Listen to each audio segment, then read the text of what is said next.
Hello, hello, hello, everybody. So today, Rachel and I, we thought we would take the time and talk to each and every one of you and ourselves as well, because wherever we typically talk about is extremely helpful for us as well. And today we wanted to talk on this huge, huge topic of the messages that so many of us are carrying every single day, and we continue to this message actually causes us to feel like failures in so many different areas of our life. And the message is, I am not enough. And we want to change that into I am enough.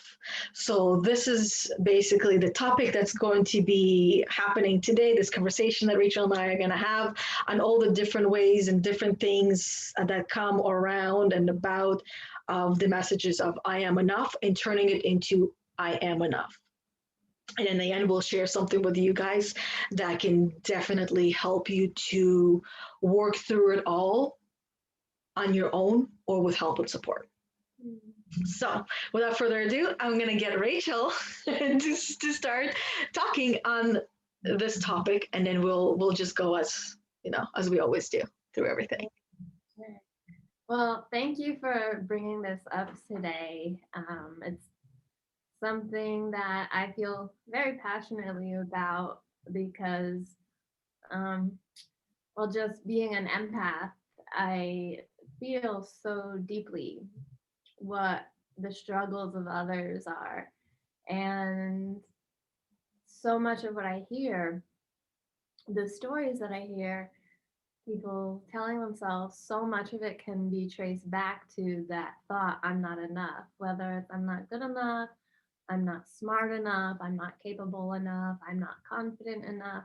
There are all these stories that I hear, and um and they're from people who I see their authentic spirit, I see their shine, their brightness, and to me, just being in someone's presence is enough. Like just being around other beings, feeling their energy, for me, that's enough.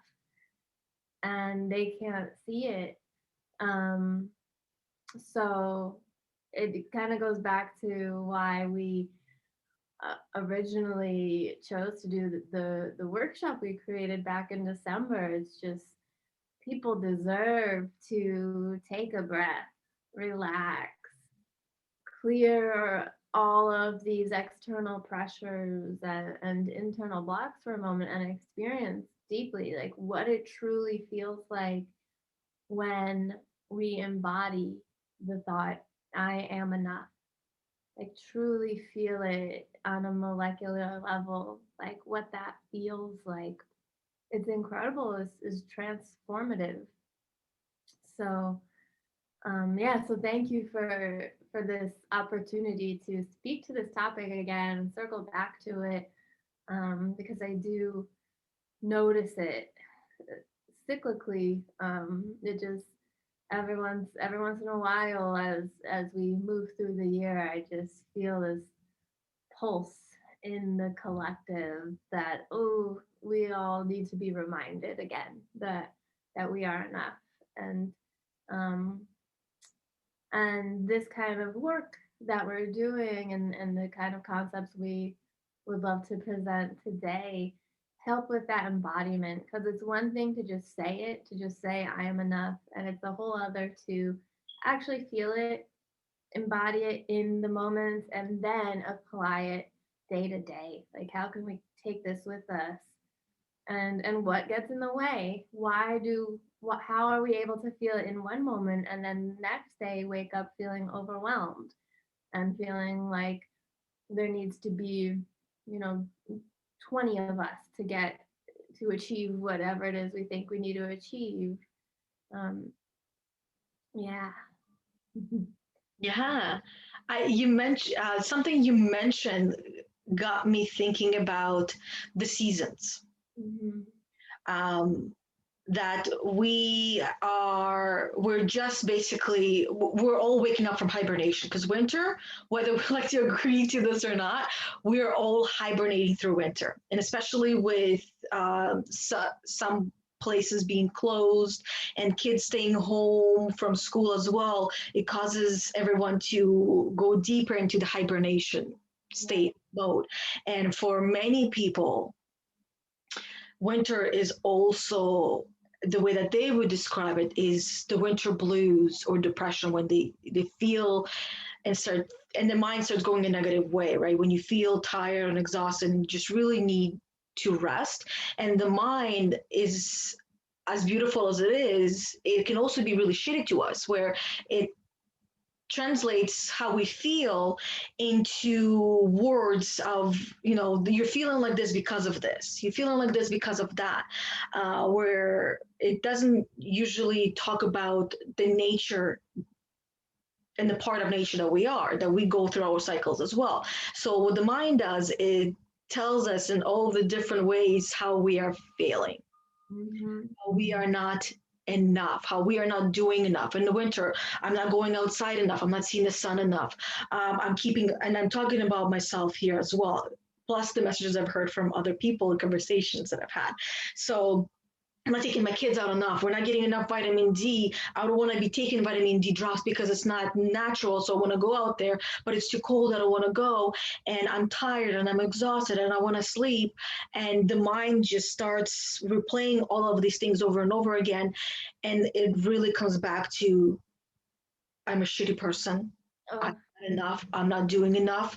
And just imagine these messages playing in your mind for 1, 2, or 3 months over and over and over again. It's like this record that you keep listening to over and over again, and you feel like you have no control on putting a new record player on. So this is your opportunity now to start playing a new record, because the new season is here. And I know you want to get out of the swamp, the slump, this dirt, the muck that you feel like you're in, and shift your mind from I'm not enough in all the ways that you find yourself thinking and believing that you're not enough, to I am enough and I got this and I can do this and I'm ready and this is my time. Let's go, let's do this. Spring is here. Yeah. Right? This is where new life is being brought into the world. And we can find ourselves going through this rebirthing state.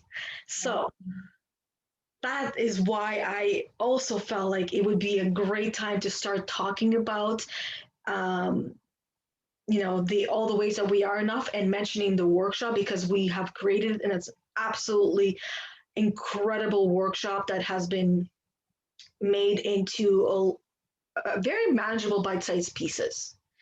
And the other reason why so many of us have these I am not enough messages in our minds is because, whether you're aware of this or not, is we are all trying to live up to somebody else's expectations of us. And unfortunately, we've been programmed to believe that that is the way that we become the best version of ourselves, by looking externally to other people in our life and getting their approval. Am I doing enough? Right? And their expectations are not our expectations. And so few of us actually pause and take a moment or two to question these thoughts that we have and really get to the root of it, of, is this my expectation or is this somebody else's? And how is that aligning with who I am? Not that many of us are actually doing that. And I know Rachel is taking notes. I'm curious to hear what came up for you when I mentioned expectations and other people's agenda for us. Yeah, I wrote down, we can't be everything to everyone, because as it was coming up, I was just kind of replaying it, my own feedback loops of where it's come up when I haven't felt like enough, and it's like, oh, I misspoke with this person. I spoke coming from a place of stress, so I fucked up, and I hibernated when, instead of showing up at this person's thing, and So then something that was coming up was forgiveness, like self-forgiveness. So I wrote forgiveness for winter, for hibernation. Because as you're talking about winter, I thought about some of the thoughts I had over the winter, like just witnessing myself on the couch in blankets a lot. And and I've noted at various points in the winter, I'd see myself on the couch. I'd call myself a couch potato out loud, but then internally, my gremlin, which we talk about in the workshop, but my gremlin was going, "You're such a piece of shit." And I've heard it that clearly because every time it happened, I'm like, "Whoa, like that's a bit harsh." But okay, I'll get up and move my body or something. But like, damn, and the only reason I'm able to get up and move my body after something like that is because I've been able to hear it and be like, oh, okay, I wouldn't talk to a friend that way, so you're not gonna talk to me that way, brain. And yeah, so just forgiveness is coming up because whatever we do to get through the winter, it's just what we do. If we need you know, a fear came up over the winter for me, this fear of being cold. And so I was able to soothe myself by reminding myself, of course, you're going to stay cuddled up on the couch in 5 different blankets because you're afraid of being cold. And once I was able to um, sit with that and work with that, then I was able to forgive myself and then challenge myself. Well, what can you do to get warm that doesn't involve piling on the blankets and hiding like I'm in a cave in a hidey hole? And that could also have so much impact on us, like physically, if we're hiding from the cold, we're hiding. Like hiding is hiding. So I just have so much appreciation that you brought up the seasons and this shift in seasons because it is time to grow as though we are emerging from the fertile soil, like we've been germinating. So let's not judge ourselves for any behavior from over the winter. Winter's stressful, and and so we are forgiven. Like, and that can really only come from within, that sense of forgiveness. So if that's not resonating with you at this time, feel free to reach out to either one of us and we could definitely work through that. But truly, we are forgiven in each and every moment and invited and encouraged to start afresh, as you were saying, Yana. Like spring is new, and so are we. So we could show up new in this moment. Um, yeah. Yeah. Thank you for sharing that. I I too had the same experience. Not 5 blankets, but a blanket and 2 pairs of socks and my little slippers and sitting in the blanket like, oh my God, I'm so cold. Sit in front of a fireplace and warm up. And then my self-talk Mhm. that I've learned to catch is you're so shitty, you're so lazy, you don't want to go out there, the dog needs a walk, and you just want to sit here in front of a fireplace because you're cold. What about your babies? They need a walk too, they need to get outdoors. And when I hear that, it it shatters me. It makes me feel helpless and hopeless, where all the energy is draining out of my body. And then when I recognize who's talking to me, and it's Tiny talking to me, telling me how tiny I should be, and my response to her is not necessarily always nice. Yeah. because and I gotta add humor into it, because if I didn't, I'd find myself crying all the time. Yeah. I always tell, like, bitch, please, really just go back to the job that you're supposed to have, which is cheering me on and not labeling me. I don't want any labels. I don't need labels. I know they're there and I'm trying to get rid of them. And it's your job to help me get rid of them. And if you're not doing that, then go back to your corner and sit there. I recently have this don't put baby in the corner the image, right? So this is where my higher coach comes in. It says, don't put baby in the corner, right? Nice. You can replay little scenarios if that helps. But this is also what we introduce and do in the workshop is these messages which come from the gremlin. We help you to identify and give your gremlin a new job and coach the gremlin. And it's a really, really, really fun exercise that Rachel actually takes everyone through in the workshop. And the response that I got from people that actually did the work was incredible. Like even some people that have done it before as well, their response was the second time was so much better. And those people that have gained the access to the workshop, purchase the workshop, you can watch it as many times as you want. It's lifetime access to the workshop. So you can redo the gremlin exercise anytime you feel like you need it. I myself have checked it out a couple of times because when I do it myself, it's one thing. But when I am following the guidance of somebody else, like Rachel, it's a whole entire different thing. It's like you can do a meditation on your own and it's great, but I enjoy my meditation more when it's being guided by somebody else because it takes me out of my own head and I can focus on somebody else guiding me through this journey, right? Yeah. So that is the benefit of, that's the benefit for me of listening to someone outside of myself. And then the benefit of that is it rewires the brain and adds more messages to the subconscious of my brain and anyone else's that allows us to have new messaging. And especially with the gremlin, because it is so deeply, deeply ingrained and so highly personal that so many of us, when we hear these messages, we ignore them. And we ignore them to a point because they start at a very young age. And when you've had this habit of just ignoring them and pretending like you don't hear it, it comes to a point where you don't even hear the messages anymore.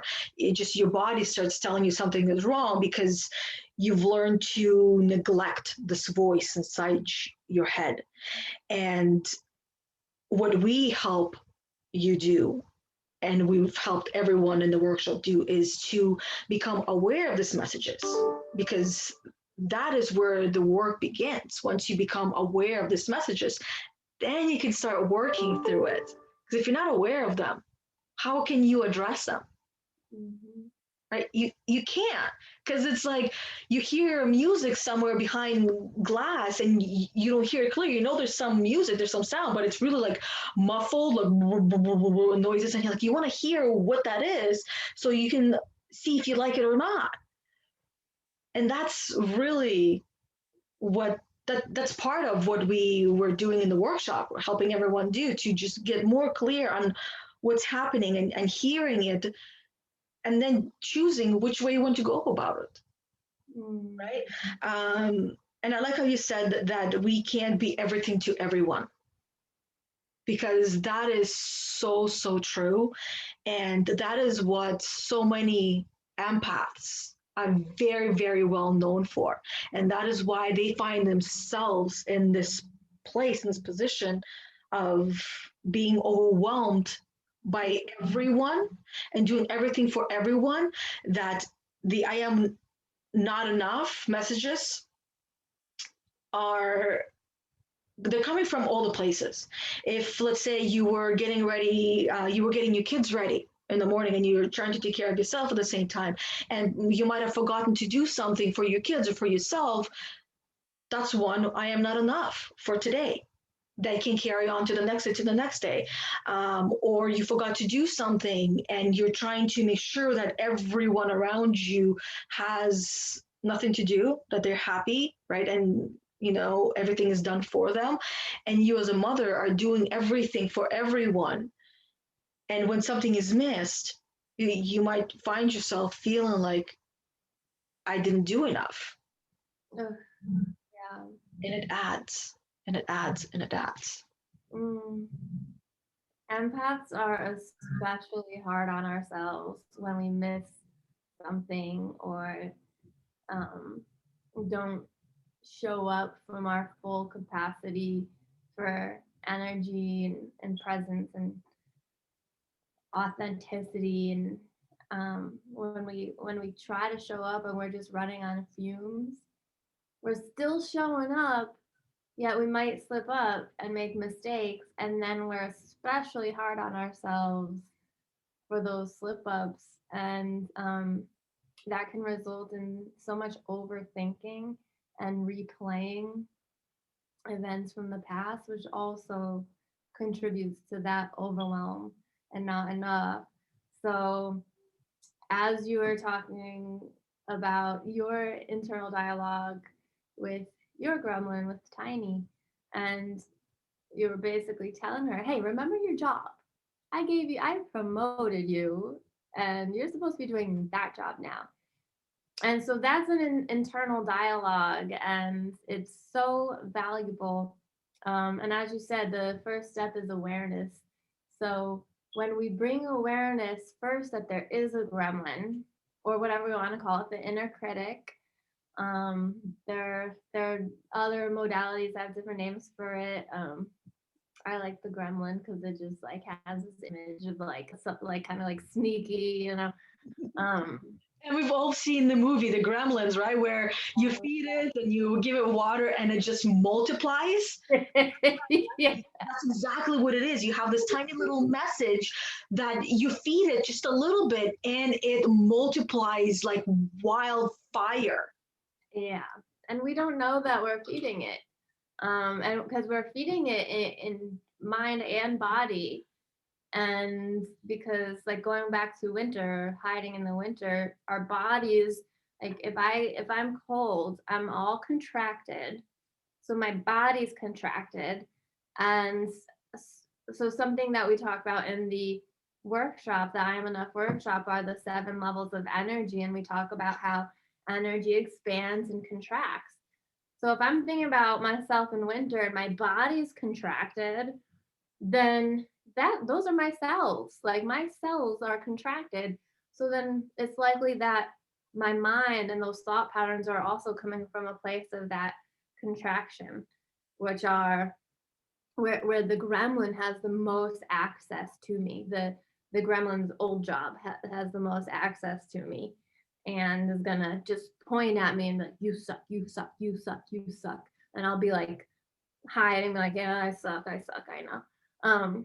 So that's why I just love that you brought up awareness, because until we pause and hear those messages, if we're not aware, we don't know that there's anything to expand from. So I love thinking about that state of contraction as a seed, which is also totally on theme. I love that you brought up this shift from winter to spring because I'm feeling it. I can feel the seed when we're contracted, all tiny, contracted. That's a lot of potential in a seed. Like if we think about when we plant a seed in the dirt and water it and it starts growing, there's so much potential.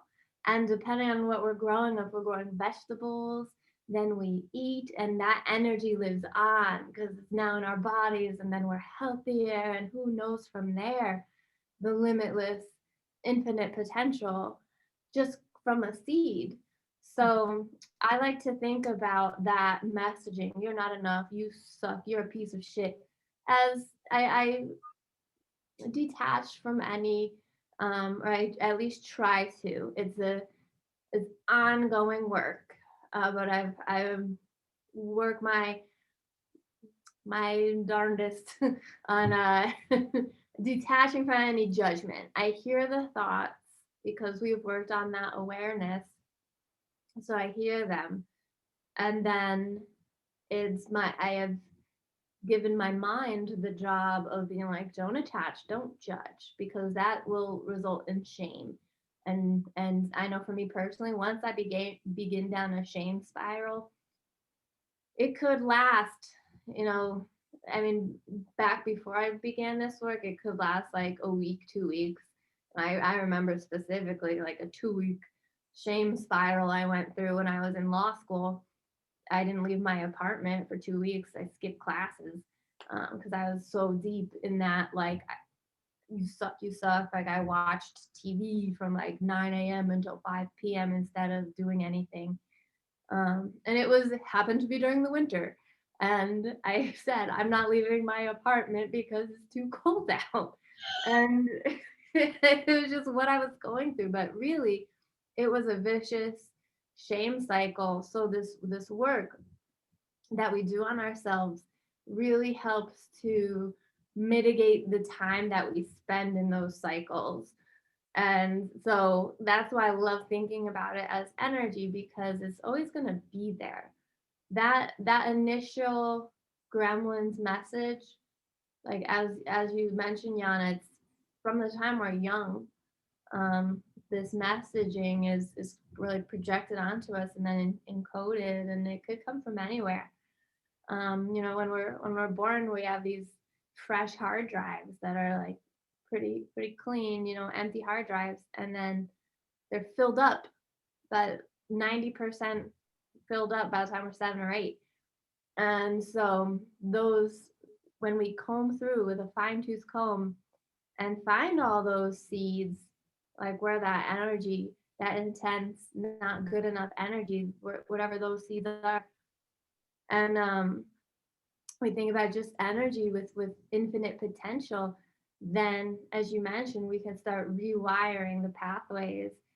There's just energy, and there's so much potential energy. Like when we think about how energy expands, when we give the gremlin that new job and we practice it as often as possible whenever we remember, then we're expanding that energy. And it can even show up in our bodies. Maybe we put our shoulders back, our hearts out, and stand sure-footed in our feet that are connected to the earth. um so yeah, I just really love this concept of reminding the gremlin, hey, remember your job. Like, we're not supposed to contract, we're supposed to expand. I gave you a promotion. What are you doing talking shit to me? And then the gremlin's like, oh, ooh, yeah, you're right, I totally forgot. You're great, you're awesome, you got this. And then he can feel the expansion. And it does take some, a few rounds maybe before we develop that memory. Like, just as the old neuronal pathways from childhood are so deeply ingrained, um, we begin building new neural pathways that they're not deeply ingrained yet, but they will be. With enough work, they will be, so that instead of just sitting in the shame spiral and be like, wait, this pathway is here now. Let's take this pathway. That leads to confidence and self-love and knowing our medicine. And that's like, and the gremlins, that's just one medicine. And there's such a wide variety of medicines to shift into that feeling of I am enough. And we all deserve it. We all deserve to feel that we are enough. Like, we're here on earth. Yeah. Yeah. There. So one of the things that came up for me is that you mentioned now a few times that you don't like the cold and feeling cold and not wanting to deal with it. And I also remember seeing your video walking in the snow barefooted. Mm-hmm. So if you haven't done this type of work, would you have been able to walk in the snow? I don't think, probably not, because that came up. Uh, I don't know. It felt like an exciting challenge, and then once an opportunity. So there's a lot of opportunity mindset there, which I didn't have much access to before beginning this work. I saw opportunity to challenge myself and opportunity to connect with my sister Emmy because I saw her post that she was walking barefoot in the snow and she'd already been practicing Wim Hof methods and like ice baths and stuff. So learning from her, I was learning all about how there's a lot of medicine for our immune systems in embracing the cold and surrendering to it. So, but I can tell you, I would not have met Emmy had I not begun this work. I wouldn't have been ready to meet any of my sisters, you, Emmy, Kelsey, yeah, any, so I probably would have just, yeah, I wouldn't have um, challenged myself to do that. And it was such an amazing opportunity to connect with Mother Nature in that way, to feel. I think that's originally why Emmy started walking barefoot in the snow, is because all spring, summer, and fall we were grounding, we were earthing, different names for it, but walking barefoot, connecting our feet to Mother Earth. And that's how many empaths ground ourselves.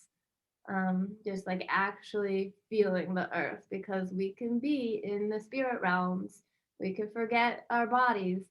And so that that was for a few years. At that point, that's how I grounded, was barefoot on the earth. And then winter came along and I was out of practice. And so depression was setting in and disconnection from my body. And um, yeah, actually, until this very conversation, I don't think I ever noticed how disconnected I could be from my body in the winter ever since I stopped playing hockey, ever since I no longer had a hockey team to show up for. And um, so yeah, when I saw that Emmy was like, I just need to get barefoot on the earth, and she was out there in the snow, I was like, wow, I want to try this. I want to connect with Mother Earth that way. And this kind of goes back to our conversation about sacred practice. It became such a sacred practice because I was like, wow, this is on Mother Earth, these inches of snow, and she's under there. And at some point, the spring is going to come, this is going to melt, and then everything under the snow is going to grow. And it was just another level of feeling Mother Earth's magnetism and fertility. Like, even though it made me feel like Mother Earth was pregnant all through winter, and now she's like, whoa, she's really fertile. And that's exactly, I think, how it tends to look if we pay attention to Mother Earth, because especially when there's 4 seasons, she goes into this hibernation, this pregnancy state where she's preparing to give birth to the new flowers, to the new buds and trees, and to feed all of her babies. Yeah.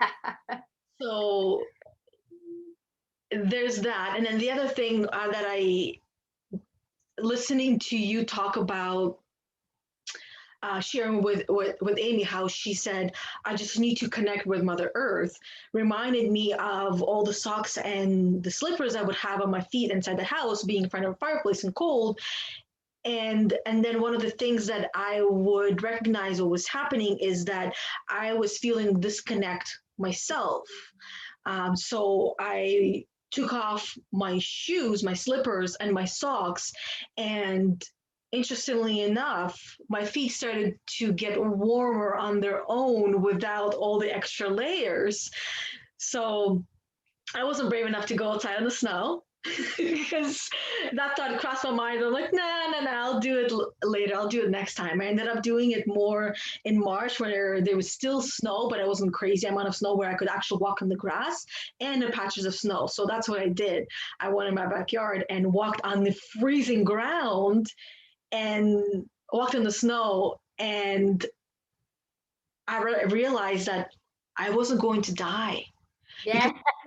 Was coming from. My grandma was telling me that you're going to die. You don't like the cold. You hate the cold. You're going to freeze and you are going to die. And the grandma's job is to protect me. That's Yeah. what it's here for. And I proved her wrong by going out there. And in the end, I was like, see, told you I wasn't going to die. I did it. I survived. And then I only put one pair of socks on since then, and I have not been wearing. Hey. Um, so there was that I wanted to mention, and the other thing is what you were sharing with me that if it wasn't for you for the education that you put yourself through, you wouldn't have met all these people in your life, including me. Yeah. And that got me thinking, and more like a reminder that to everyone who's watching, that if you're here and you are struggling with the messages and the feelings of your body, and thinking that you're not enough, then you're here for a reason. Mm-hmm. And if you're still watching up until this point, why give why say no to yourself to go and get this program, this workshop? Because this is a challenge that I went through myself when I would be watching teachers or a teacher, and then they mention the program that they have created, take their time and they pour their heart and soul into the program. And every time I have said yes to myself about the program, there was so much that I had learned more than I did just following them. Yeah. Right? Because all the golden nuggets that we share, it's only a little bit that we share. But when it takes time to create the program, like the workshop that we did, it's actually more like a program because it's full of stuff, full of information. So chances are, if you're still here, you need this. Mm-hmm. You need this. And it's going to help you in so many different ways. Um, Confidence is one that I've heard people say that they've gained so much more confidence and they were able to go and speak up for themselves. And having gone through, there's a miracle question tool that I take people through, and when they've gone through that, they've had so many realizations. Just how long was it? Maybe like 2-3 minutes of the miracle tool that when I take people through it, and on the other side there was a lot of realizations that came up for them on that specific question they had going into experiencing this tool. Um, I already mentioned the gremlin. Uncovering the gremlin and coaching the gremlin. That tool alone has been helpful to everyone, and especially myself. Um, I actually, I know Rachel knows this, and I have shared it before, but I thought I would take the time to share it as well. I used to be pretty massively depressed, where I sat on the couch, and especially wintertime for me was the worst. But after winter, when spring came, I didn't have anything to help me through, waking up and joining the world with with the spring. So I would continue. My depression just got worse and worse and worse over the years. Winter would be one of the hardest times where I would, and I kid you not, I would sit on the couch and pretty much cry all day long. And it was my body that was screaming out and telling me how I was a total failure in everything and anything that I was trying to do. I was feeling as a mother, I was feeling as a wife, I was feeling as a human being, I was feeling as a pet owner, as a homeowner. I was feeling on all the different areas of my life. And it wasn't until I got introduced to this type of work that I started to realize that it's not me. It's the program that has been put in me over these years. And the moment that I detached myself from these messages, from the stuff that I've been carrying around, I was able to breathe. And I started showing up for myself. I started showing up for my kids, for my husband, for my pets, for my house, for my friends. I started having friends in my life, whereas before I didn't even believe I deserved friends. And look at this guy now, he's here coming because there's a huge energy shift as well. And the reason why I want to share that is to show you what's possible. I know typical like videos people do and talking about, this is where I was and this is where I am now. The typical do it in the beginning, but I wanted to do it now because I'm not a typical person and I'm not going to do it the way that, everybody else is doing. I'm going to do my way. And I've allowed myself to do that.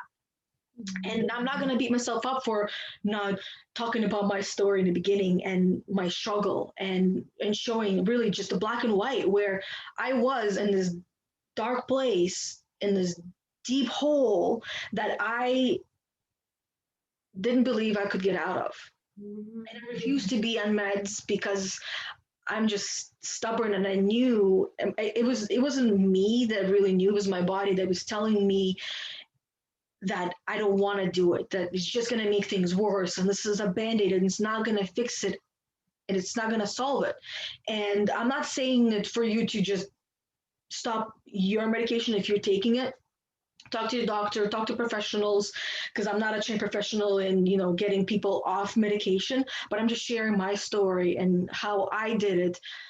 And being a rebel, even though my doctor is like, this is good for you, this is going to help you, but it wasn't really helping me. It was just numbing me, and my husband could see that it wasn't me that was there.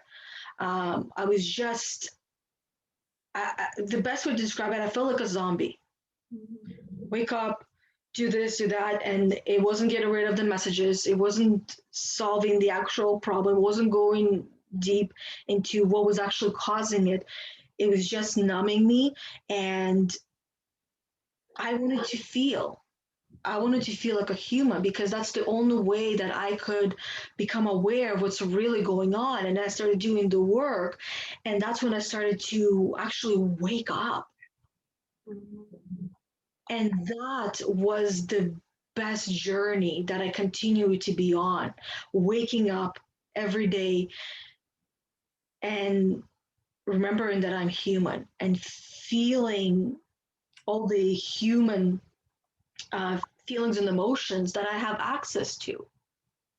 Yeah, some days they're shitty, but other days it's the best feeling in the world. And without the shitty days, it would be really hard to appreciate the great days.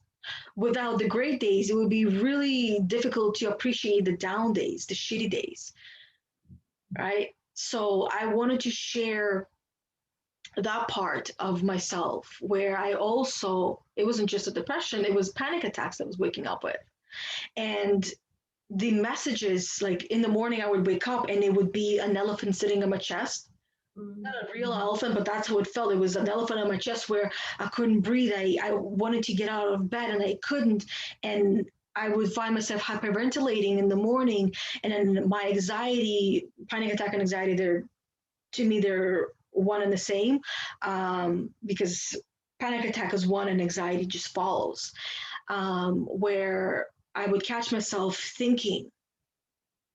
And it wasn't until I started doing the work where I started to hear these messages very clearly of what they were. But it was all the different ways of how I wasn't good enough, how I wasn't even taking care of myself. So I look like shit. I kept telling myself that I probably smell like shit. And of course that wasn't true, but the mind is really, really creative. It's so creative, and the gremlin is a huge part of that mind because that's where these negative messages are coming from. And the grandmother is so creative, telling me in all the different ways of how much of a failure I am. And even using little clips from movies. You know, you watch this movie, you watched it for a reason, so that's probably telling you this is how you're failing. And like I said, it wasn't until I started becoming very clear in the messages and then doing the work and, you know, working through this message, just because you recognize this message, it's not so easy to just jump over and change it. There's work that's involved in that. And it is extremely rewarding because in working on myself, I now look around in my house and I see my animals are doing so much better. Like my cat is always here with me, whereas before when I was in this heavy place, he wasn't really always with me. I mean, I wouldn't want to be around me, so I don't blame him. My kids are thriving. I see my husband thriving as well, and him following my footsteps and asking me tips and tricks and help, and he's doing his own thing, and I don't tell him what to do, and I don't suggest unless it's asked of me. So the reason why I'm bringing that part up is that I know many of us as mothers, we have partners that we're living with and with kids, and we want to help them, right? Fix and solve their problems because perhaps we learned some tools and they're working for us, but it really just takes one person to shift for the whole entire household to shift as well. And I wanted everyone to change before I could change.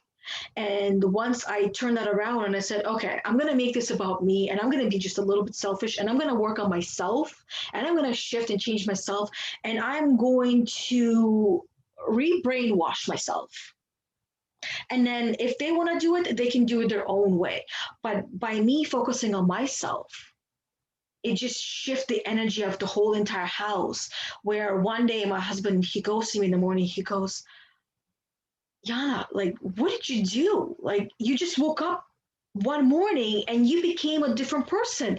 I don't like, I, I almost got a new wife because I thought I was going to be living with a sick person my whole entire life. And overnight, you've become yourself again. What did you do?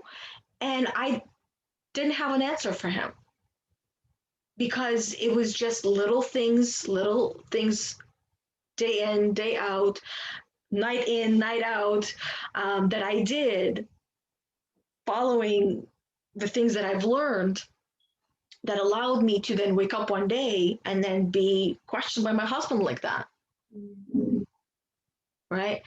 Um, so, yeah, I know Rachel was taking a little bit of notes. Okay, I wrote down a lot. I mean, so something you said is you began waking up and joining the world. And I think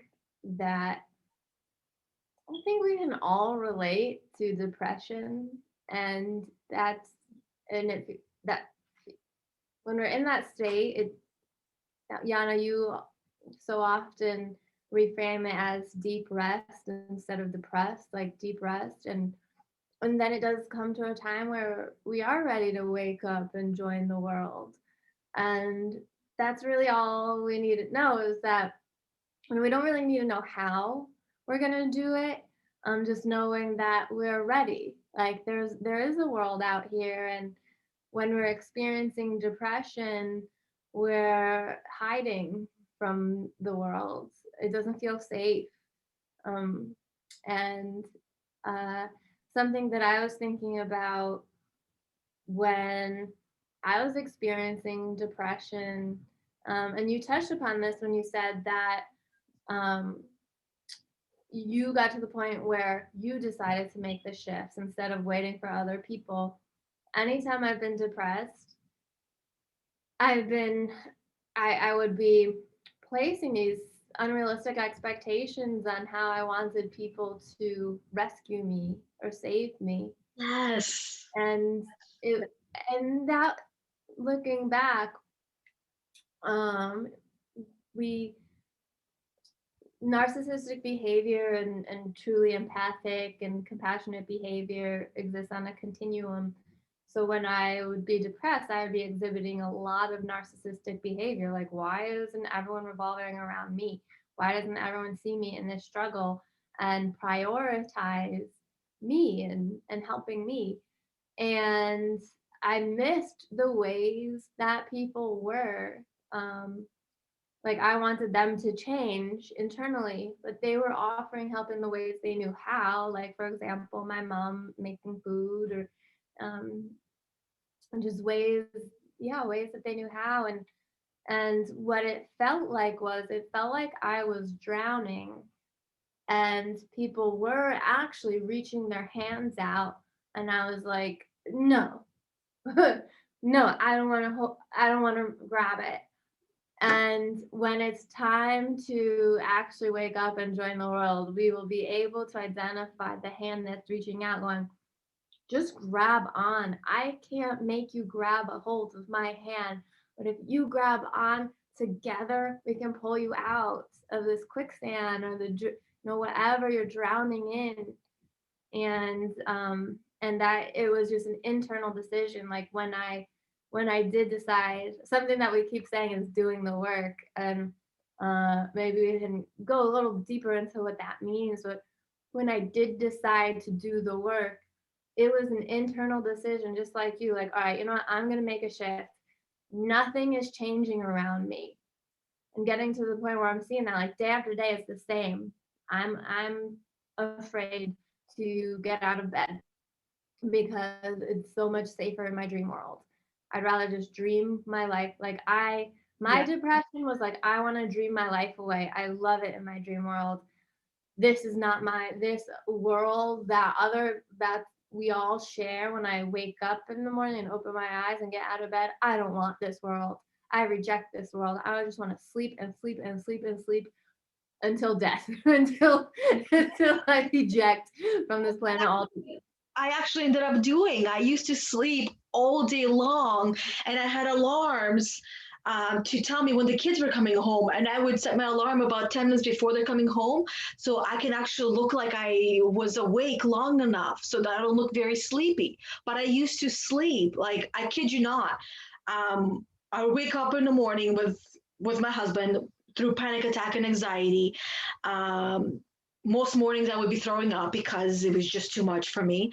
And then the moment he'd be gone, I'd be going back to sleep and napping. And then when I would have an alarm to wake me up, so that way I would still have enough time to get the kids' food ready for school. I would get that ready, get them on the bus, wearing my pajamas, walking to the bus. And then very often we were actually late. Another sign of something happening. So when mothers are late to the bus, I'm always extra sensitive with them and talk with them because I know what could potentially be going on there, and that alone has been helpful to those women as well, because I've noticed that they're started showing up on time, right?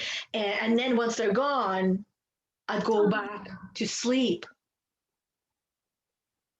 The kids in the bus, I go back to sleep, and I would sleep pretty much the whole entire day again.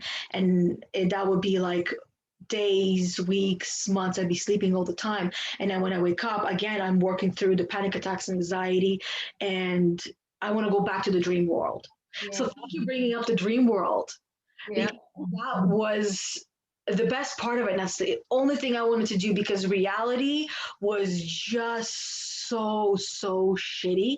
And to me, that was one of the realizations that once I started like learning about empaths, is that is quite often the first stage of waking up, is going through the deep rest. When we're waking up and like seeing the world for what it is, and we don't like it because up until that point, we saw a world through a certain filter that we were all trained to see it. And then once we start seeing it for what it is, it sucks, right? It's like realizing that we live in hell, essentially. Like we live in a paradigm that was not designed by us. Nobody, and there's no one to blame. Nobody alive today chose this paradigm. Nobody was the architect. However, we have all unconsciously perpetuated it. Our families, our ancestors, unless they did the work, unconsciously perpetuated it because we didn't know it, which is understandable. We don't know any different. How are we gonna live any different? So waking up to this reality where there's, I mean, it's like the dark side of capitalism, and I'm not judging capitalism one way or the other. Like I love getting paid, um, but there is when I mean the truth is this paradigm is run by profit, and empaths run on love and light, and so we come from a place that's deeper into the universe, that's based in the heart and intuition. So the heart on the third eye, whereas the reality we were born into is coming from a dense place, like a lot from just the head alone. Um, need like a place that needs a lot of proof that whatever we do is going to make money, and that can really mess with our root chakra. So to come from this dreamy place and land here where you can't root unless you have money, for an empath that's really overwhelming, because the ways that we would prefer to make money don't necessarily involve perpetuating the system further. We'd rather challenge it, and which is also inherently dangerous to our roots, because when we challenge the status quo, that is going to trigger a lot of people whose egos identify with the status quo. And that's something else that came up as you're talking, the ego, like when you're talking about the cold, like walking in the cold and your grandma saying you're gonna die. I don't know if anybody has read Eckhart Tolle's The Power of Now. He does a really good job of giving a voice to the ego that's just always afraid of death. And it's always going to be, because as you said, like just as the gremlin's job is to protect us, that's the ego's job. So the gremlin and the ego are really working together to keep us alive. And so that and the higher coach knows, the higher self knows we're not going to die. I mean, it knows we're all going to die one day, but this moment of courage, that's not what's going to kill us. And so something that I've heard my highest self say is when I've done something courageous, like the first time I went live on Facebook and I was so afraid, and just before I was like, you're gonna die, you're gonna die, you're gonna die, you're gonna die.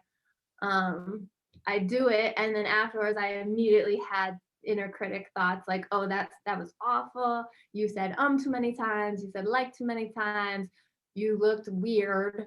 And then I heard my higher self go, yeah, but did you die?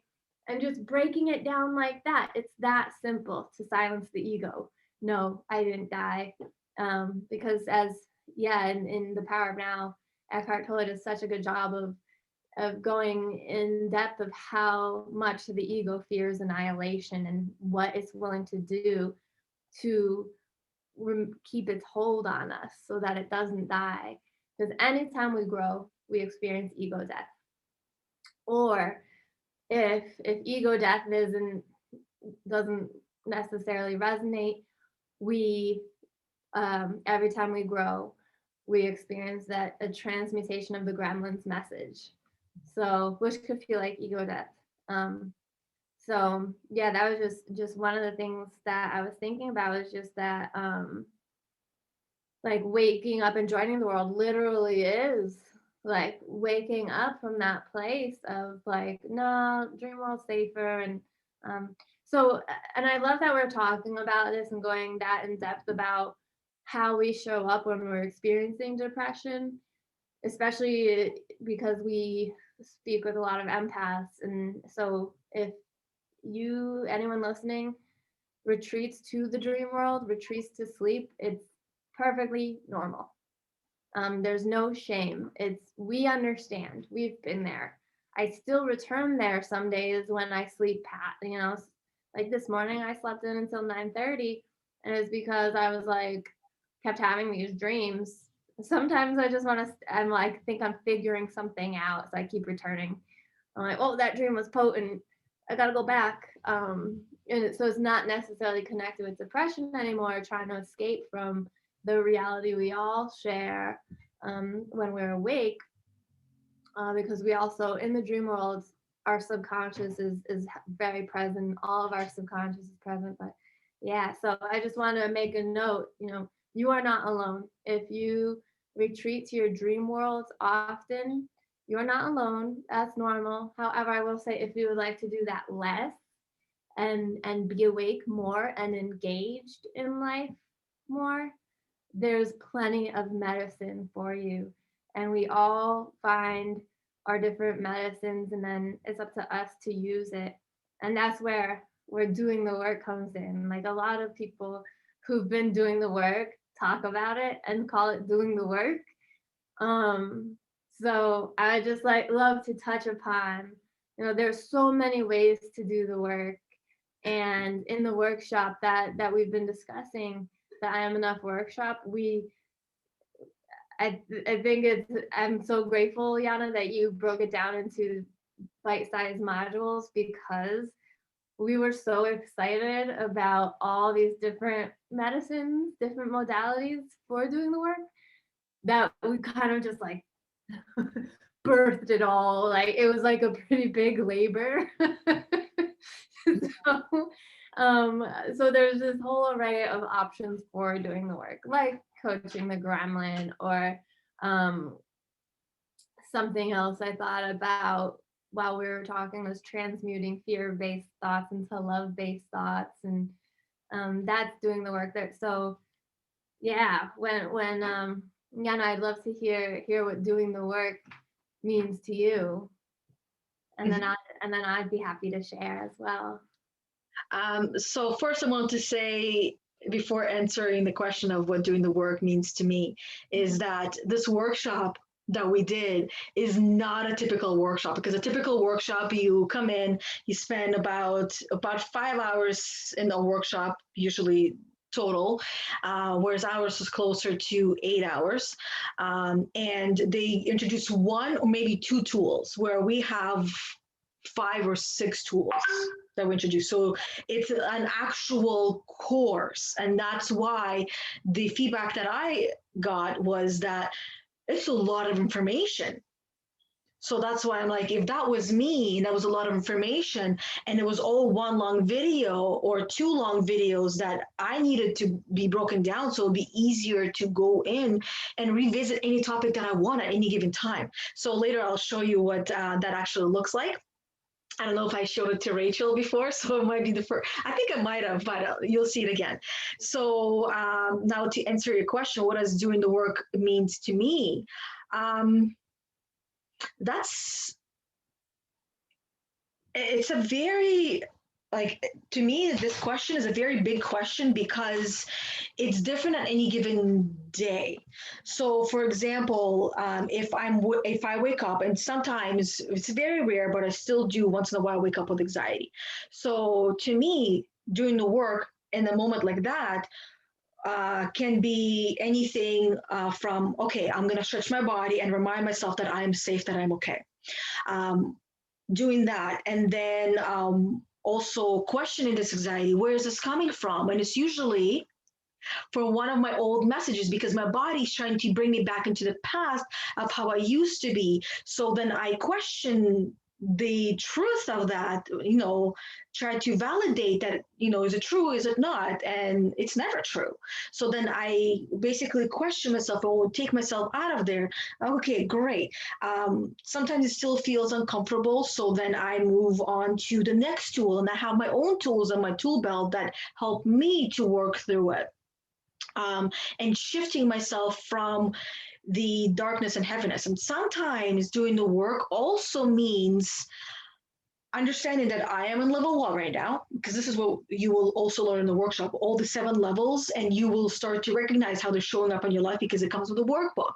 So that itself is absolutely incredible.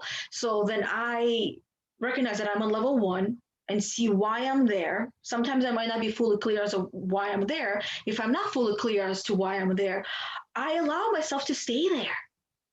And I remind myself that it's okay to be in level one because there is so much beauty in it. And level one, just to quickly let you guys know, is being the victim and feeling like that I'm the victim. And this is where I'm not enough messages for me, like this is where they are. Okay. And then sometimes like I said, I allow myself to stay there or decide where I want to go from there on. And this is where a lot of my content comes from as well.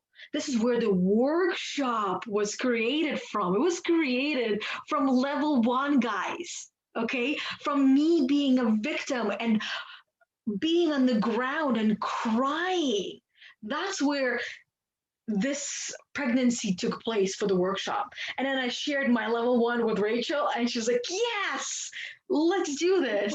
We decided to both be pregnant with the workshop, and then we gave birth to it and created something a lot more than the workshop. So, does that answer your question? Yeah, yeah. Yeah, it does. Like what I heard a lot of like facing the parts of ourselves that prior to doing the work we don't know how to face or maybe don't have the tools to face, so it's really scary. Yeah. So it's going in with these sets of tools that we gain from doing the work. um, and then we can go and face and see ourselves, like see ourselves in victim mode, and we're like, all right, I know I'm here now, I know what this is, and just becoming more familiar with who we are, how we're showing up in these different levels of energy. So we have more objectivity and compassion for ourselves. Yeah, and for me, that I mean, just simply put, doing the work is bringing awareness to all of our subconscious patterns and bringing them into the conscious mind. And then once they're in the conscious mind, then we have the power of choice. Then we can look at it and say, okay, this is how I've been showing up. This is how I've been operating out in the world. How is it serving me? And being really honest, radically honest with ourselves, and then choosing, if it's not serving us, admitting it to ourselves, and then choosing a new way. And if we don't know how to choose a new way, grabbing hold of the hands that are reaching out. Something that Yes. I return to as you're talking about being level one, and I return to the image of me drowning and what it takes when all those hands are reaching out. And I'm like, and when I'm in victim, I'm like, no, like I want to suffer here. And then I think, okay, what does it take for me to actually be like, all right, I'm ready? And usually it's this energetic boost of anger, of being like, I am sick of being here. I am so fucking sick of every day feeling like this. And which is actually a level 2. So it's cool to see how energy expands like that. Um, so yeah, for me, doing the work is just bringing objective awareness and compassion while I witness myself in all that continuum of human emotion that is available to all of us. Yeah. And witnessing myself in each of those patterns, and not judging myself. I mean, judgment may come up. I may see myself like, ooh, like you slipped off the deep end there, like, and but then being okay and objectively, yeah, when we ask ourselves, I think that's where most of the work takes place for me, is that radical honesty and asking, how is it serving you? Because I will hear my ego be justify my ego will justify it all. It'll be like, well, it's serving me because it's keeping me safe or this or that. And my higher self will listen to my ego. And you know what? That's when uh, I realize it is time to have just someone else. When my ego's so good at justifying and I know I'm stuck in repeating patterns, I know it's time to ask for help. It came up recently for me, because Chris and I started working with two coaches. We're doing, 2-on-2 coaching, and I was, when we began the session, I was clear. I was like, they asked our intention in beginning the work, and I was like, to speak my truth, to share and express from that place of truth. And then it came up at the end of the session. We circled back to make sure I expressed my truth. And I was like, all right, well, I guess there is something that I've been afraid to share. But it wouldn't have come up if someone didn't hold me accountable. So that's another big, accountability is a huge part for me in doing the work, because it's one thing to just recognize and say it's not serving me, I'll choose differently. And then it's another to actually choose differently. And for me, I do need that accountability. If I'm not holding myself accountable, like my ego will be like, you're great at holding yourself accountable. In some things, yes, but in others that I'm afraid, where it's just too scary to look at, and I don't really know how to move forward. It does take some outside help and accountability from people I trust. Like, that is the key. Has to be someone that I trust. But yeah, so that's a bit about what doing the work looks like and feels like to me. It's just really facing my shadows and loving them back into the light, where we can dance and play with them, just like it's part of who I am. and and learning how to um, navigate forward with that love for my shadows anytime they come up, and just like, yeah, it's here again. I'm gonna love myself no matter what. Yeah. So what it sounds like you're saying is that um, you have learned how to stop putting off the work to do on whatever comes up later, because Mhm. this is what really, um, like we started talking in the beginning, where we have learned to mute our thoughts and our feelings and emotions and suppress them and put them aside to deal with never. And the image that I like to use for that, what happens is when we put these feelings and emotions and things come up. I know I did that when we lost the twins. Mhm. When we lost our twin girls, I I had to put on a brave face for everyone and say, I'm okay, I got it, I'm strong, I'm Russian. Russian people are strong, we can get through everything. But on the inside, I was slowly dying Mhm. every single day. So I put off dealing with it. And it took me 10 years, 10 years to decide that I am enough and that I do deserve to take care of myself. And the way that I needed to do it was do it from inside out. But what scared me the most is not knowing how, Yeah. not knowing how to begin, where to begin, what to do, and how to do it, and all of that stuff. So, this is exactly how the workshop was created. We give you the tools that are the most necessary and take you through everything of how to do it, where to start, and how to do it. Everything. And if anyone needs help through going through the workshop, we're there. We're there to help. You just need to reach out. But the most important thing is to decide. And when I say decide, I mean decide that this is now the time for me to start doing the work and I'm ready. And decide actually means to make the decision to decide and cut off from all the other possibilities and entirely focus on the workshop. If you decide that you want to do the work and you're ready to do it, go and purchase the workshop. I'll include the link in the description below. Purchase the workshop and focus entirely on the workshop. I will show you so you can see how it actually looks and how many lessons are there. And you can decide if you're going to do one lesson a day.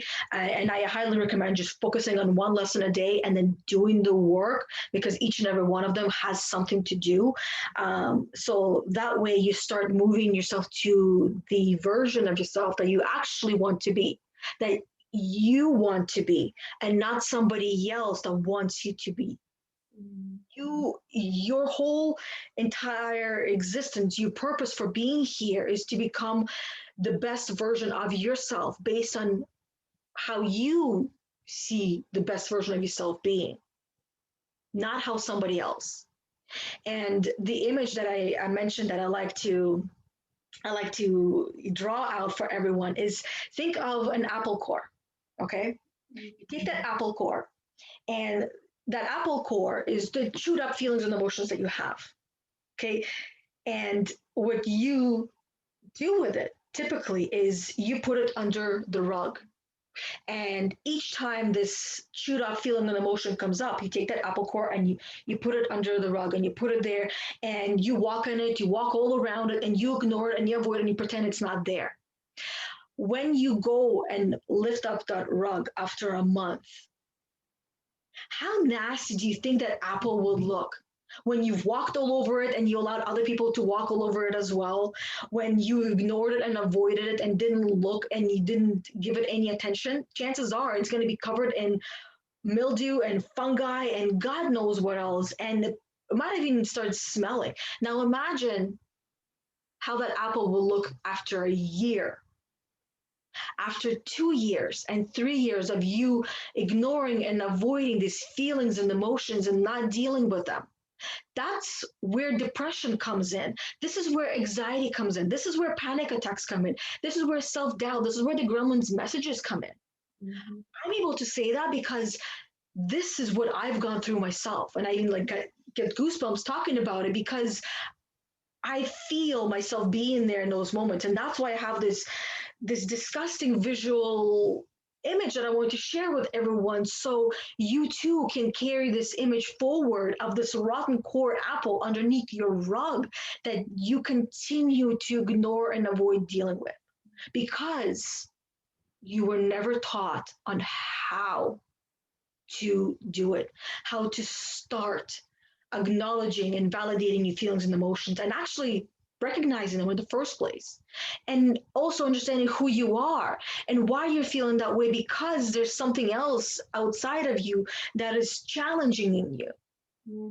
So you've been taught to take this feeling and emotion, put it away, lock it up to deal with later.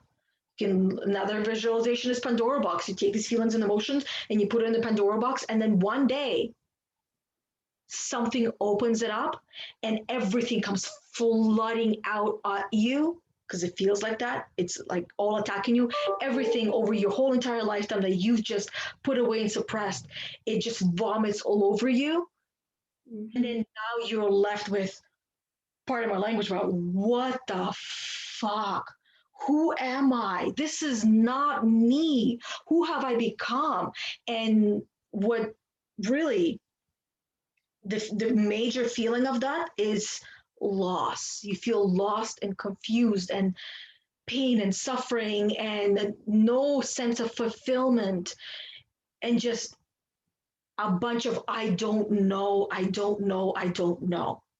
Mm. So the workshop is the best tool. Now that, like, the more I think about it, the more I look at it, the more it reminds me of it is the best how to guide and step by step on overcoming all of these things. Because if you can't afford to work with a coach that will help you to go through it, because working one on one can be pricey, and it usually is, but the workshop is so affordable, and you're able to go on it on your own, or have your buddy purchase their workshop as well and go with it with you as well, and be in that journey together.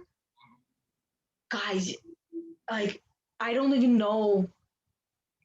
I don't even know the words that I can use when you're able to go on this journey with someone and not feel alone, and you learn a language that the two of you can speak, and everyone else around you be like, what are you talking about? Oh my God. And they'll feel that energy from you as well. And they'll want to know as well, what is it that is so different about you? And you can tell them, it's this workshop that Yeah. we are going through, and it's incredible. And you get to share that medicine with people. You're going to be helping yourself, and you're going to be helping us as well. Oh yeah. So, how's all that vomit for you guys? Yeah. I'm just going to stop my video for a moment while you show us. I'm dying to see what it. Oh, not dying to see, but that's something else we do a lot as coaches, is really bring awareness to the spells we cast on ourselves with our language. So I'm really looking forward to see what it looks like as this module. So Yeah. yeah, I'm just gonna stop video and let's take a look. So, let me show you the page. I don't believe there's actually, I think there is sound on the page, so I'll share that as well. So this is what the main page. This is, of course, mine for a login. Very simple, straightforward. And then you have your own login ID and then your own password. You'll log right in, and you see my laughing face on there as well. I used to judge myself quite a bit on pictures like that, where, oh my God, it looks like rolls on there, and judging myself and look horrible. But I've learned to love and appreciate, because I know the journey that me has gone through to get to where I am now. So welcome page, and then the welcome video on here as well. So you can check that out when you go on there, and then the quest. So there's the workshop, and then one day I will be creating the boundaries quest. So let's go into the workshop.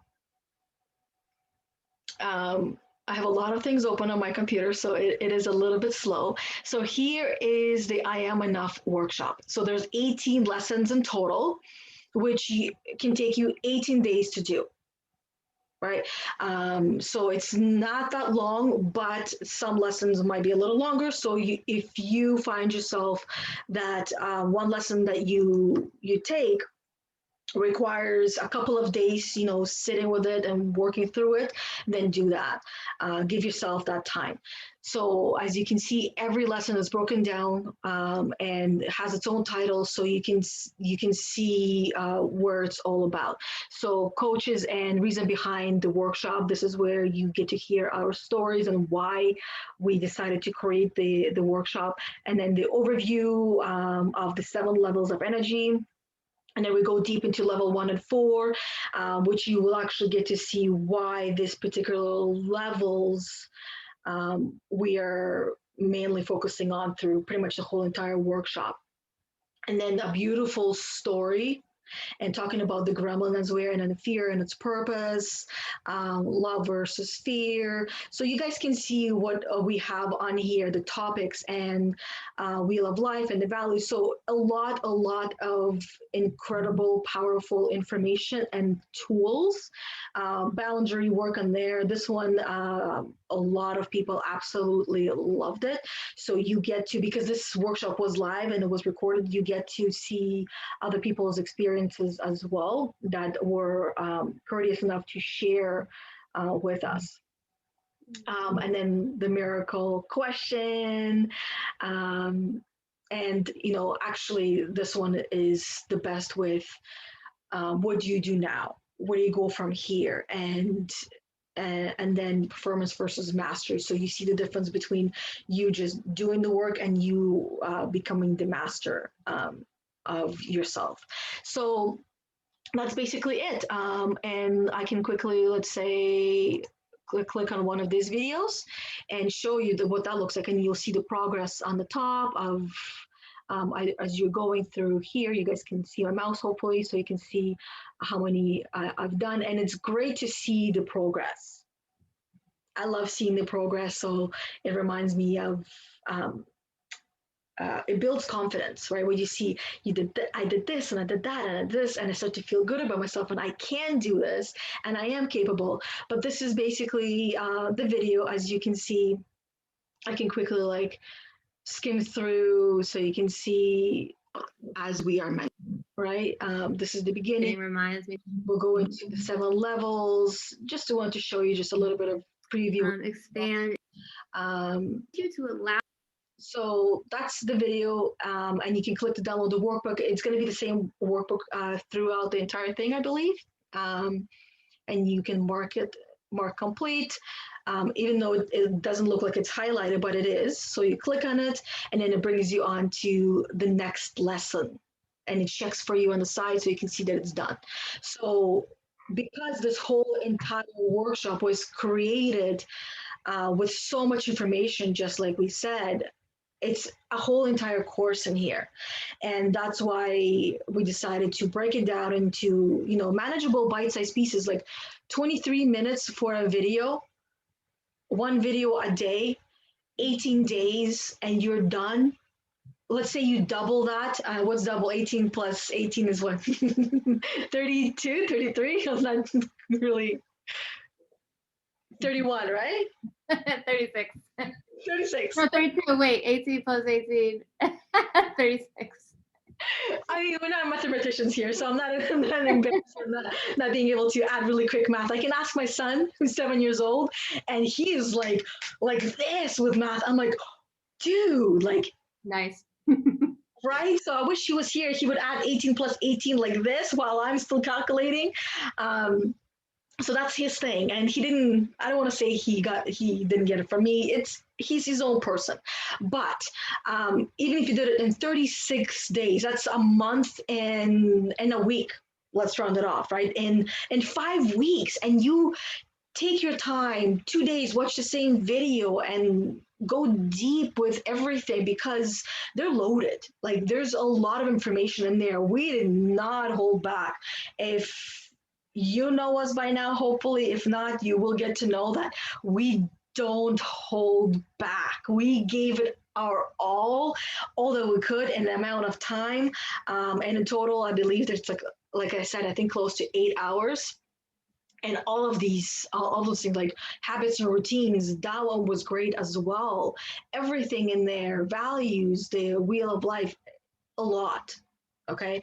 And I wanted to show everyone what it actually looks like, because if that was me, I would want to know what I'm getting myself into.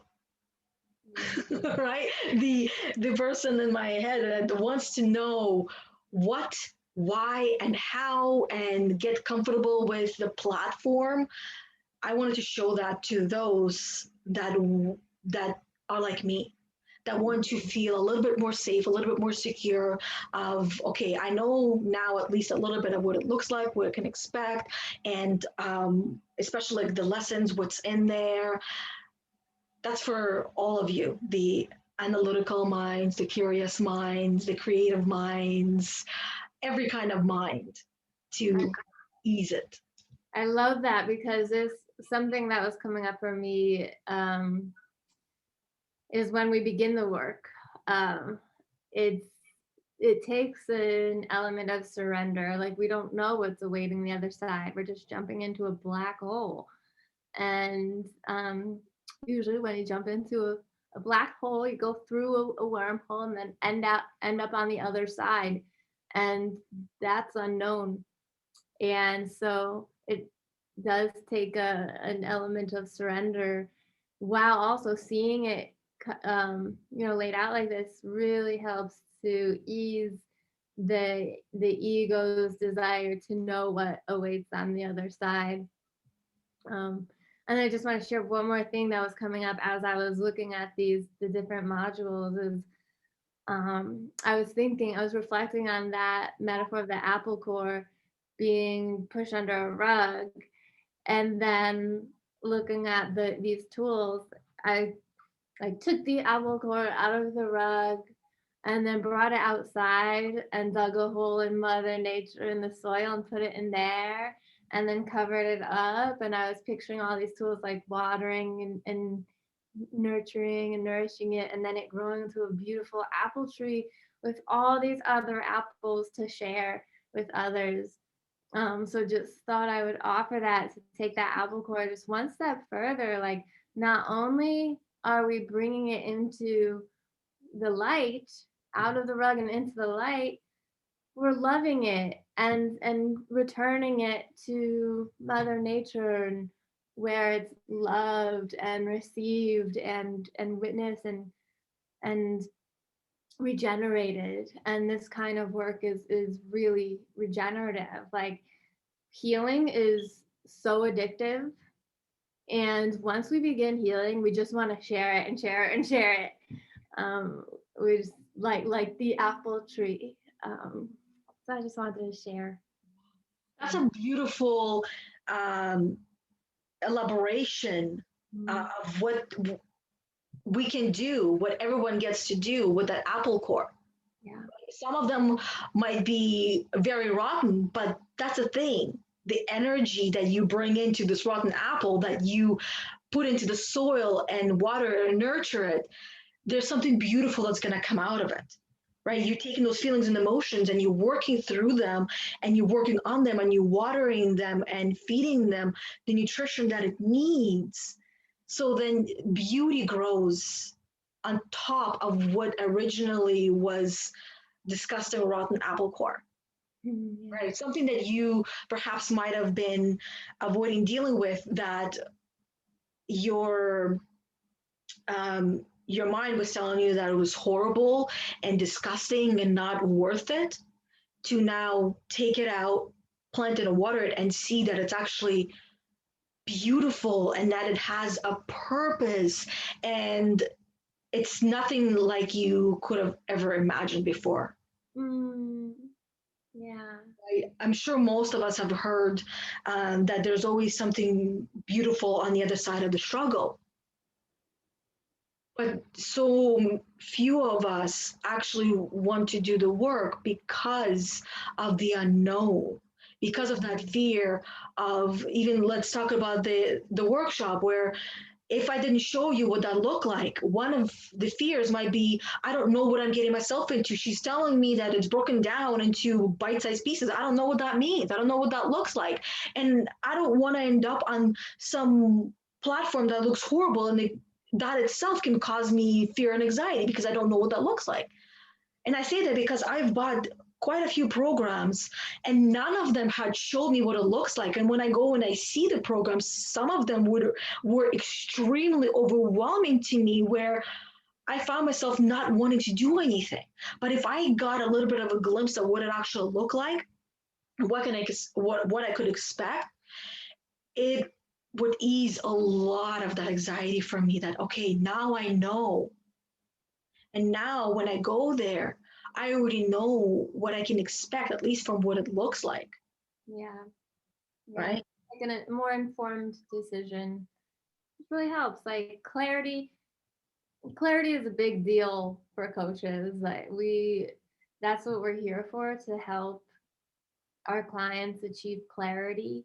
And so even being able to see, like, that was so awesome for me to see the workshop broken out like that. Like, I want to do it. Um, and yeah, it just adds some clarity of what it's going to look like a 23-minute video a day. Like, hell yeah. That's manageable, um, specific, reasonable, measurable. Um, the SMART goals, which you'll get to when you do the workshop. You'll get to the SMART goals. But yeah, it really helps with that. the left brain, like, I want to see what we're dealing with here. Exactly. And then something that you said earlier on that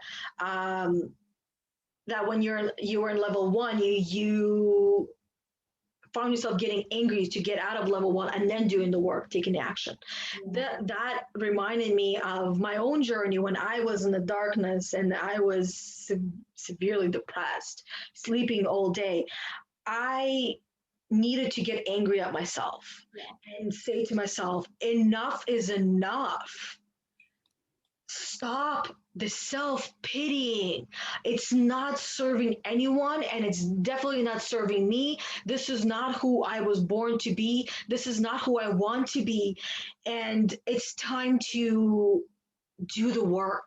Mm-hmm. And at that point, I didn't necessarily know what doing the work meant. I just knew I needed to do something. And like I said, if I had access to the workshop then, I would have taken it. And to me, that would have been like, this is it. And this is what I am going to be following for years and years to come. Mm, I that resonates so deeply just in terms of the work we do. Um, I find that so much of what I put out there, what I create, is influenced by what I wish I had then, like what would have helped me then, like the kind of humans I would have loved having in my life then when I was really in the struggle. And so a lot of what influences my decisions in what we create and how we show up now as empath coaches is who did I need then, and how can I show up, and what can I create for those who are where I was. So and I just have so much belief that this workshop, like I know, especially now that it's broken up like this, because I know me then would have been so overwhelmed if it was just like 2 days, here you go, um, watch it all in one, one take. It would have been pretty overwhelming because when we are in that place, we do those bite-sized pieces are enough. Just like one bite a day, and yeah. So I'm so appreciative that you took the time to create that, and that's those are the kind of modules that I now, when I look for um, online classes, I want them broken up like that. So it's so cool, like seeing something we created, it broken up into the kind of model that I look for in the courses, online courses I choose. Yeah. Same. Thank Oh, you're welcome. It's my pleasure because I myself, like I mentioned earlier, and I know you just mentioned it as well, that the old me, even me now, if I see a lesson or lessons and they're like 3 hours long, instantly I'm like, I can't, I don't want to, I don't have the time, it's not for me. I can't. And I start to feel really, really, really overwhelmed. That there's absolutely like no way that I would end up listening to a really long lesson like that. But if it's broken down into manageable bite-sized pieces where I can for 18 days say to myself, or even for a month, say to myself that I will sit down and just do one lesson a day. Can I do that? Yeah, I can do that. you. Right. And then if I feel like I missed something, or if I feel like I want to rewatch it again, I can do it for the next day, do it again. Because repetition Yeah. is key to all of our success. The more that we repeat a certain action that we want, certain behavior that we want, the more it becomes part of us. Yeah. The more that we listen to a lesson that we like the most, the more it becomes part of us. And it becomes an internal message. This is brainwashing, re-brainwashing yourself, how I like to refer to it. And then we become our masters, right? We become our teachers, and we and it happens so subtle that one day you wake up and your partner might say the same thing to you that my partner said to me. What did you do? How did you just one day wake up and you're a different person? Right? And this is when then you can say, oh, I did this and I did that and I did that, and over and over and over and over and over again. I listened to one video over and over and over and over again. And that one video helped me to expand my mind, because when you hear something once, you hear one thing, you hear something, the same video, the second time, you're going to hear something else. And then the more you listen to it, the more you're going to hear from it. And it's going to sound like an entirely different video, different lesson. I still listen to the Law of Being cities. And every time I hear something, Yeah. I always hear something new Yeah. every single time. Same. Right? And that's why I wanted to mention that part as well, that you can listen to one lesson. You can take 18 months to complete it. Listen to one lesson for a week, Mm-hmm. for a month, and then let that really sit in. Right? And it doesn't have to be each and every one of them, but the ones that really stand out to you and you had um, something come up for you, can continue to listen to those particular ones and keep learning and learning and learning. There's a lot in there. Yes. Mm. Yeah. Yeah. That I wrote down ritual, routine, rhythm, because there's Chris and I have been watching a lot of Jackson Galaxy, and if anyone has a cat and you don't know Jackson Galaxy, he's a cat behaviorist. So he has YouTubes, and then we've been watching the show Cat from Hell, and My Cat from Hell, in which he, typically it's not the cat, it's the humans that need the help. But um, what he reiterates every so often is the power of ritual, routine, and rhythm. And this is something that really pretty much everything he teaches us about cats, I'm like, this is about humans. Like, this is what humans need to learn. Yeah. Um, we like project so much. The funniest thing is just like how much we project onto cats, like our own interpretations of their behaviors. Like, oh, they're pooping to punish me, or like just some of these interpretations these people make. And he's like, nope, your cat's pooping because it's stressed, like pooping on the carpet because he's stressed, not to punish you. They don't think like that. That's a very uniquely human judgment. Yeah. But yeah, so this ritual, routine, rhythm just sticks with me because ritual, like this actually goes back to what we were when we were last speaking about sacred practice. Ritual is something that I find that is intentional. We may hold it sacred, and generally anything that's for self-development or self-improvement is sacred. And so then we have a ritual, and then when we return to that ritual every morning or every day, then it becomes routine. And then once it's routine, it's just part of the soundtrack of our lives, and then we're in rhythm and flow with it. So that's something that we can integrate into our practice when it comes to something like this, like a workshop or online education, or working with a coach. Like working with a coach one-on-one could be a very sacred ritual. Like I know, I'm sure Yana, you can relate as an empath coach. Empaths are ready. Typically, when we hire coaches, we're ready to go deep, and we get really sacred and hold the PTSD and trauma so tenderly and compassionately. And so it is really sacred. So even working with a coach can become like a ritual or ceremony. And then when we do it regularly, it becomes part of the routine. And then it becomes a rhythm that we have in the soundtrack of our lives, working through and working with these shadows.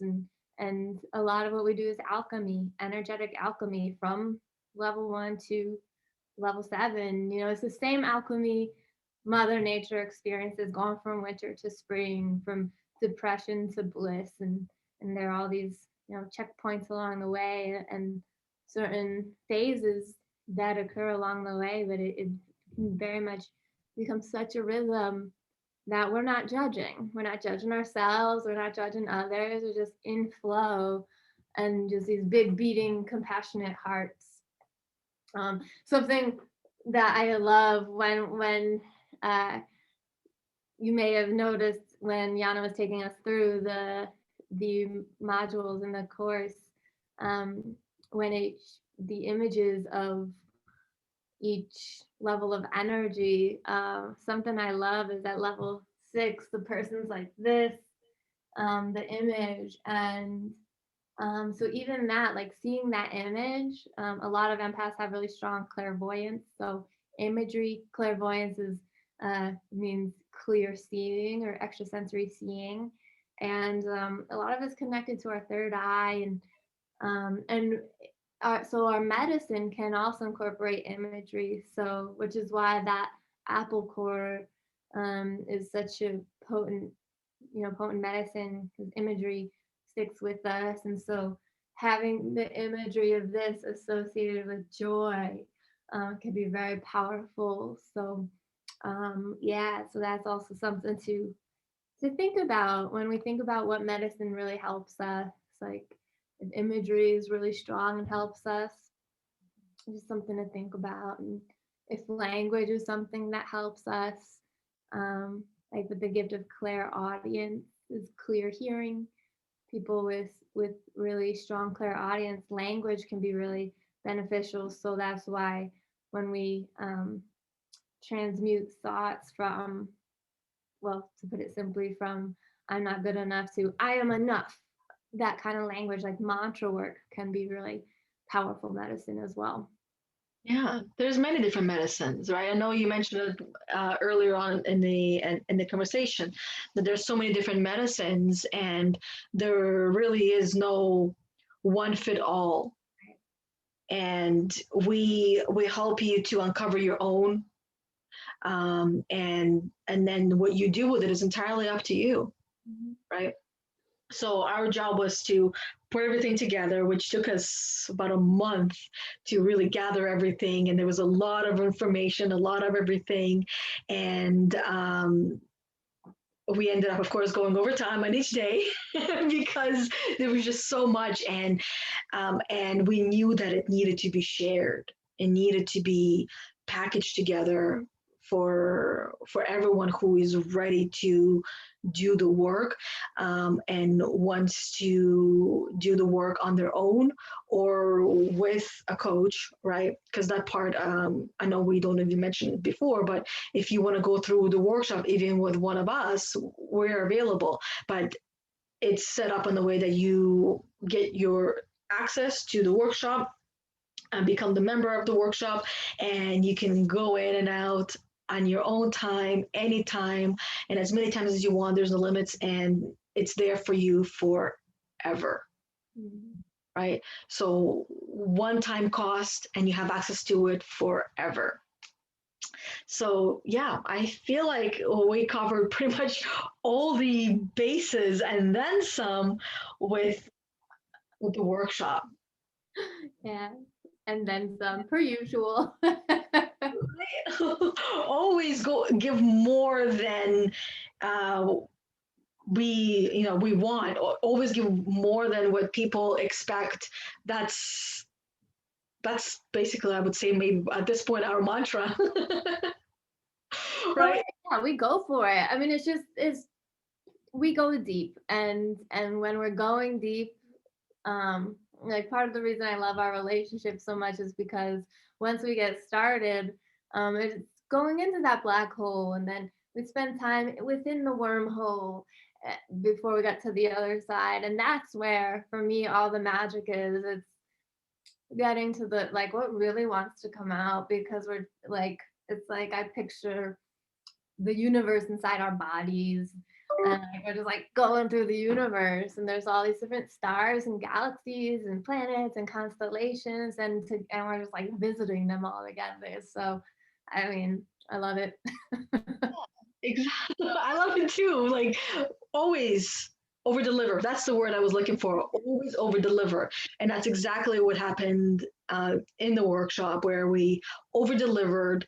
And one thing I also wanted to mention is I have not come across anything that is remotely even similar to the workshop that we have created.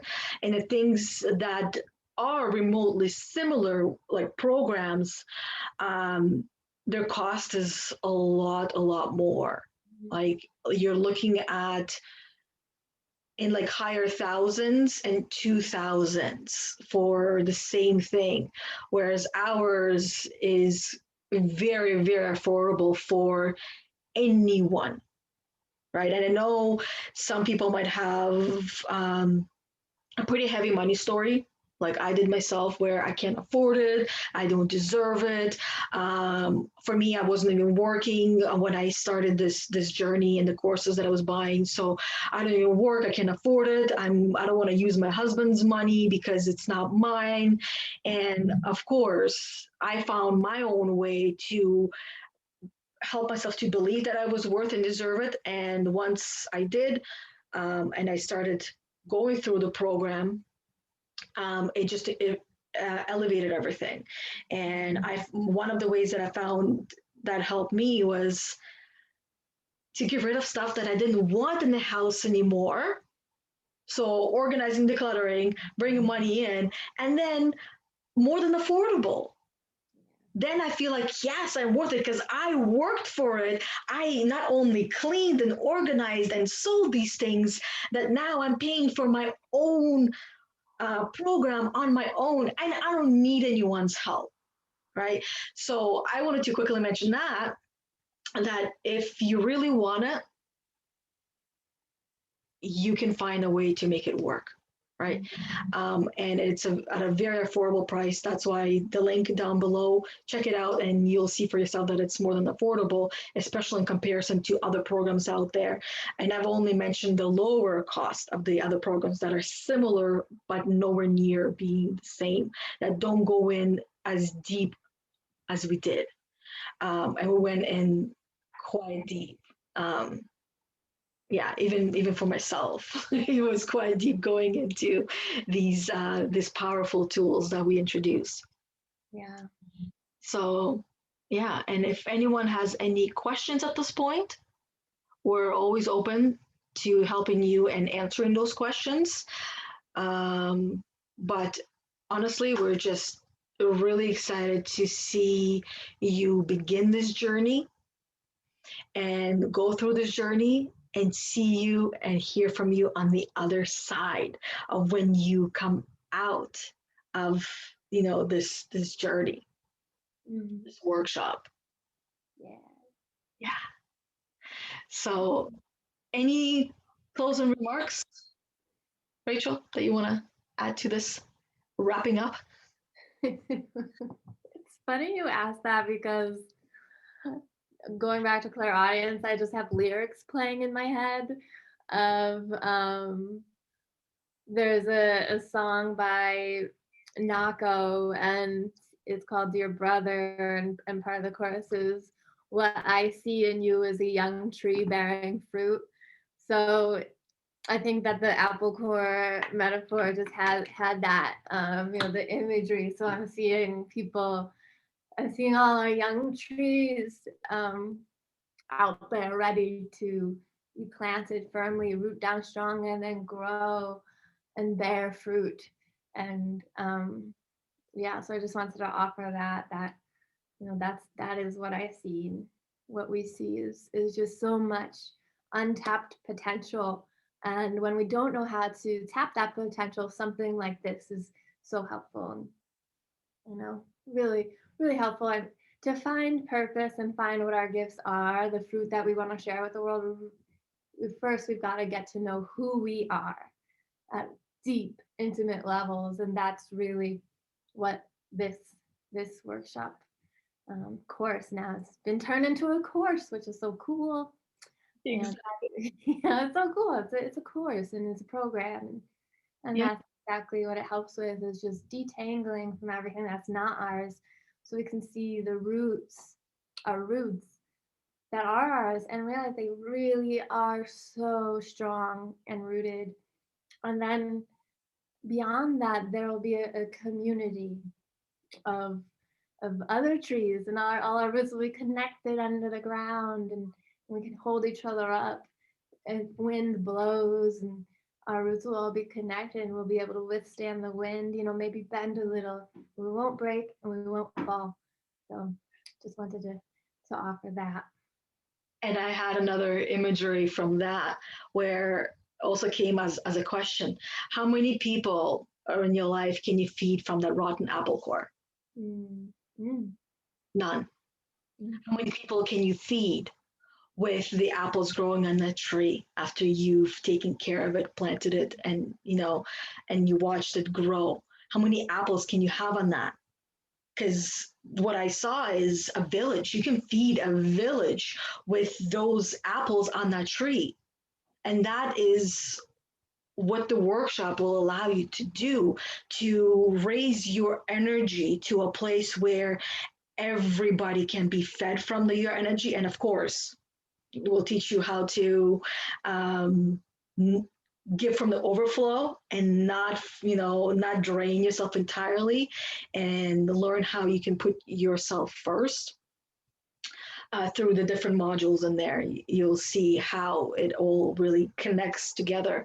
And that's really where the extension of this imagery started with the apple core and then turned into a tree, and now you can essentially feed anyone you want to feed from that tree without the sense of scarcity Mm, yourself. mhm. Yeah. Without any fear of someone coming along and sawing your tree down. No, it's just that's not gonna happen when you know yourself and you know your roots. Yeah. And then that image of you being flexible, you being flexibility and moving with the flow of your life and those that are intertwined into your life, because it's never just you, there's other people in your life. And you finding yourself being yourself in all the situations and being comfortable and flexible and not feeling like you have to bend and that you might break when you're bending. Yeah. Yeah. So again, over deliver and give a lot more than people ask. This is a whole entire lesson on its own. A lot of this, or most of it, will even be mentioned in the workshop because it's different and straightforward. But this can be an extension to the lesson. Yeah. Yep. Absolutely. It's an extension of those roots. That workshop, that was us planting our hearts in the ground. And everything that comes from it's an extension of what grew from that. So Yeah, it's really exactly. such an honor to do this work. I know, I love it. It's extremely rewarding, um, especially for those that go through the work and apply it. It's rewarding for them and it's rewarding for us knowing that we helped to help people begin and know how to go through everything, how to navigate through pretty much anything that is being thrown Mm-hmm. at you on a daily basis, right? So Yeah, I'm like, oh, yeah, that now another workshop's generating from that. The brain is always creating.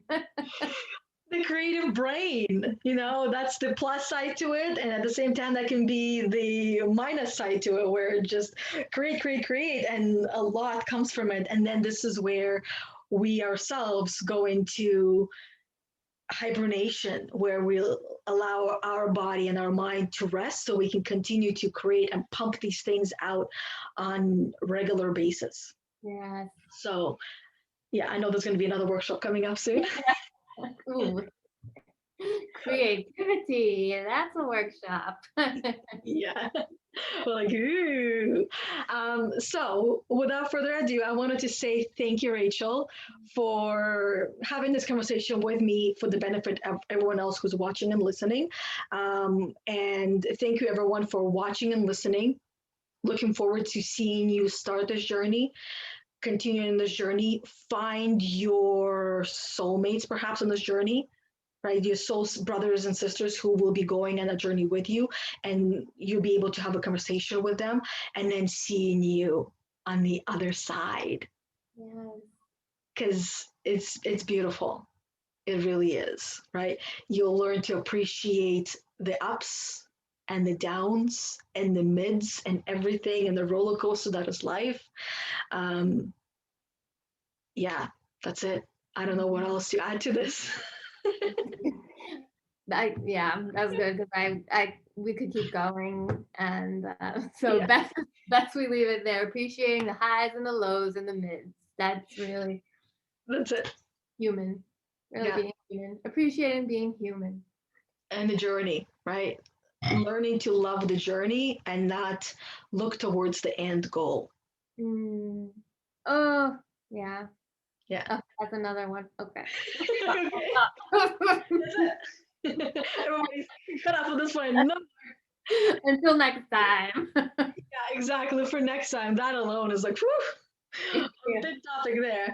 So once again, thank you, everyone, and most importantly, thank you, Rachel, for co-creating this incredible and powerful workshop with me and trusting me with it to do what I did with it.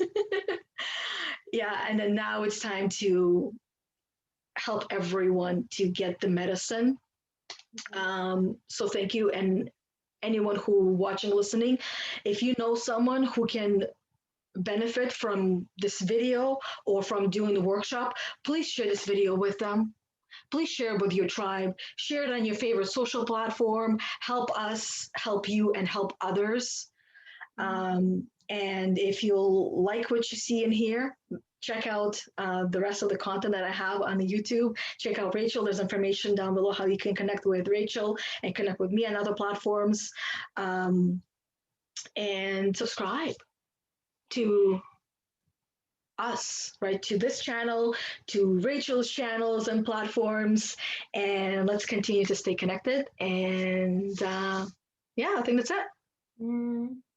Well, thank you so much for inviting me on today to speak about this and for all the work you put into creating a course out of that workshop and bringing structure to it, bringing some structure to our feminine flow.